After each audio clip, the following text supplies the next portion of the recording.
This is CNN Breaking News. Hello, everyone. I'm Allison Camerata. Welcome to CNN Newsroom. I'm Victor Blackwell. We are following breaking news. Attorney General Merrick Garland will announce the appointment of a special counsel to oversee investigations into former President Donald Trump.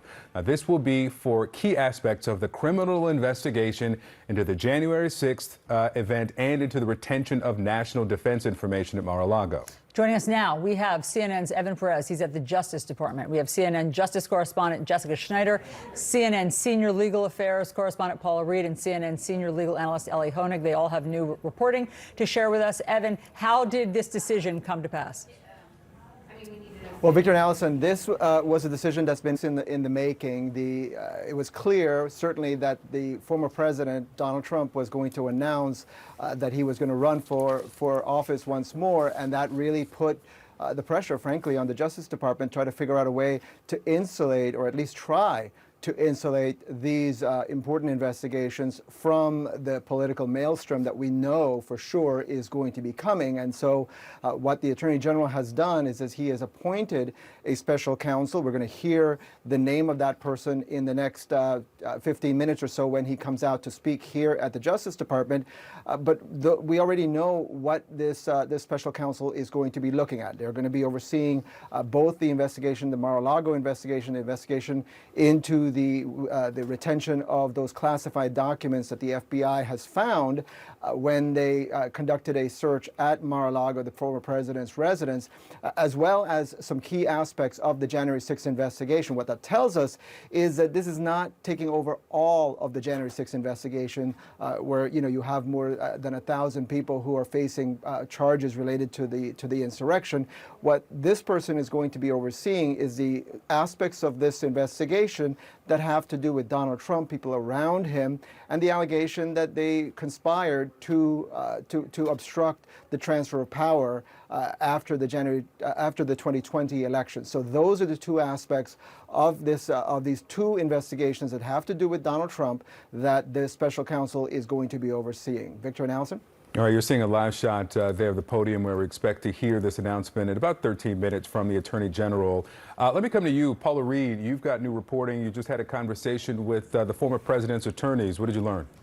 That's right. Now, let's be clear. The former president has many attorneys. There are two separate investigations here. I just got off the phone with one of his attorneys who's working on the January 6th investigation.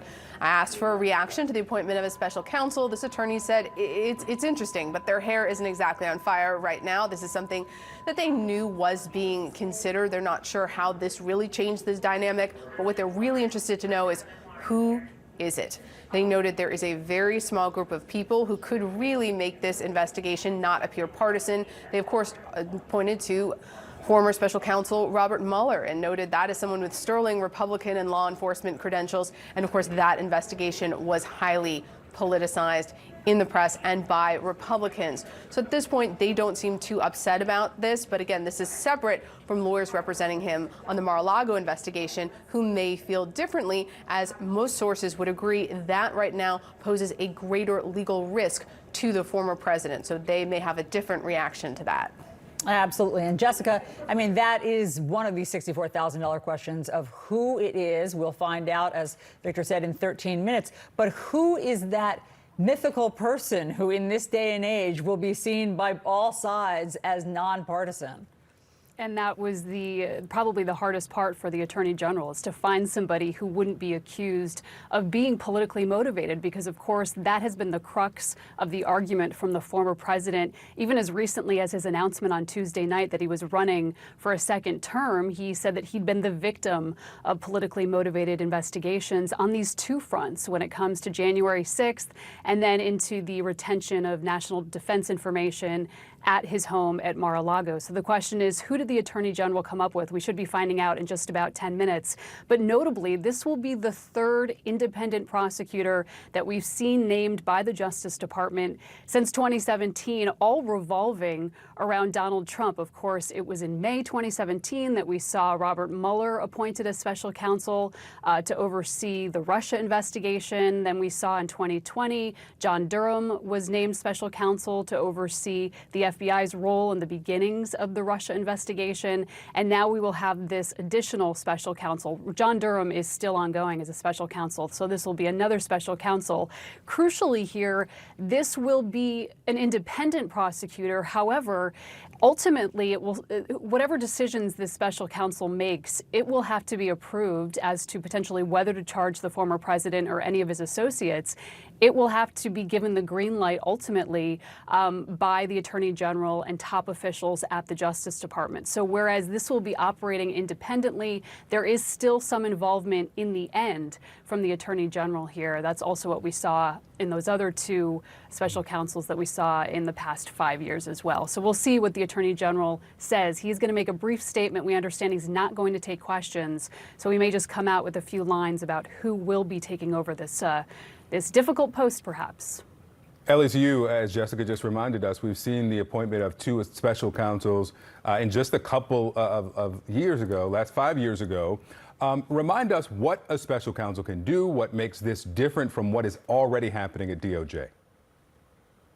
Yeah, Victor. So the most important thing here is special counsel has all the powers that any federal prosecutor, that any U.S. attorney would have. He can investigate. He can use grand jury subpoenas. He can get wiretaps, search warrants. He can ultimately indict, take pleas, try a case, go to sentencing. All the things that a normal prosecutor would do. There are some differences, however, as Jessica was saying.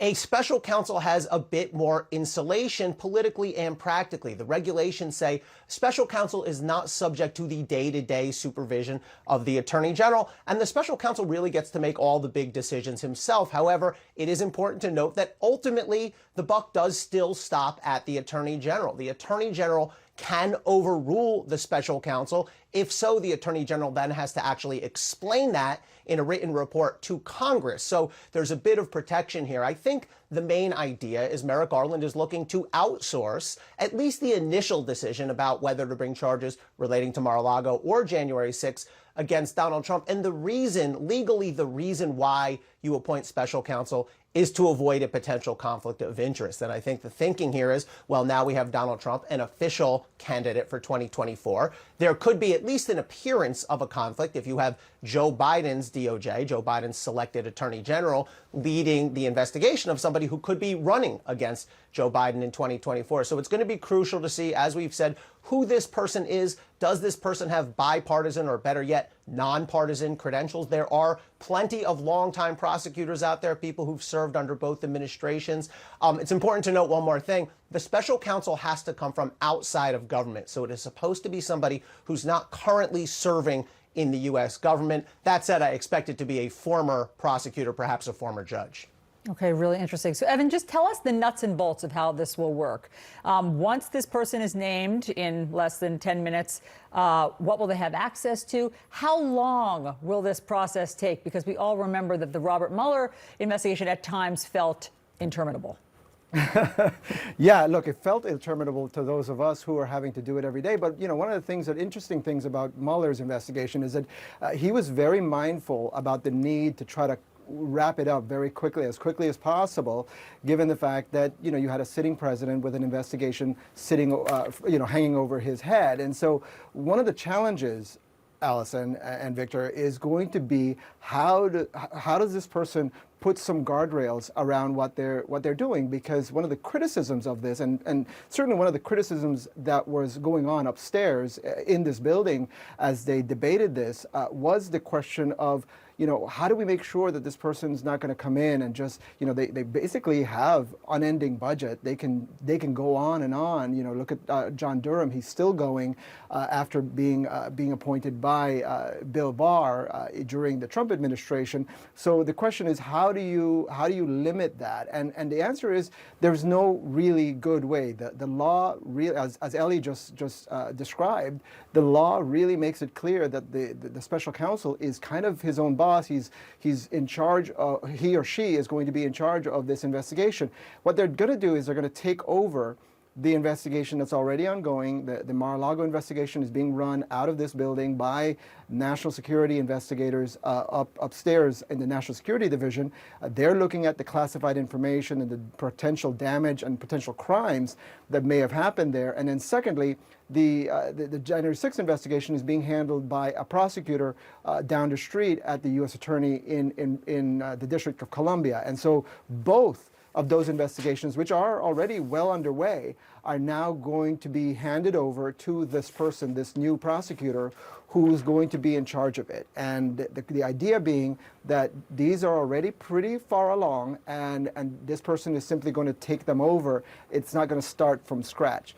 That's the theory.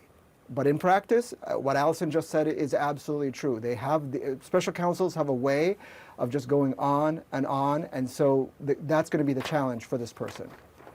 All right, Evan, Jessica, Paula, Ellie, stand by. We're going to take a quick break, but we will continue to follow the breaking news on the other side. Attorney General Merrick Garland set to announce a special counsel in the investigations into former President Trump. We will bring that announcement to you live, scheduled for about 4 minutes from now. We'll be right back.